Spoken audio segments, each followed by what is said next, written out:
Bing Reyes po, inyong likod at kaibigan. Reaction Vlogging. Minsan sa buhay natin, naghanap tayo ng kung ano-anong dahilan.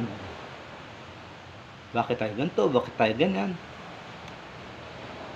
Minsan, hindi natin napapansin, sapat na pala nga dahilan nga meron tayong lakas. Kaya natin gumawa. Kaya natin kumilos. We don't need to be extra strength, extra strong. We don't need to be extra talented. We don't need to be Superman. We all need to be ourselves. At pwede na tayong maging masaya. So, dapat, unang-una, tanggap natin. Ngalawa, naniniwala tayo. Nga walang ibang dahilan kung bakit tayo dapat mabuhay. Kundi, sapat na. Nga humihinga tayo, sapat na.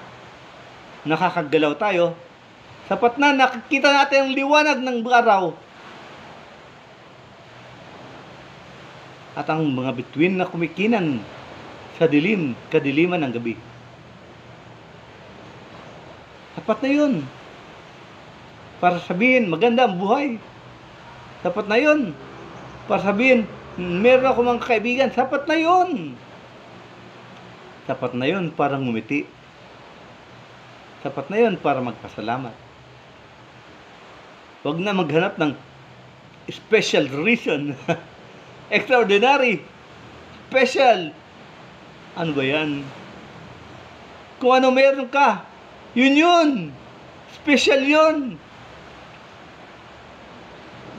Kung ano kaya mo, yun. Special yun. Maniwala ka lang. Maniwala ka lang. Sapat na yun. Maging masaya ka.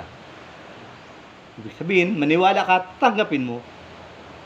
Kung tanggap mo, di mo na kailangan ibang taong tanggapin ka.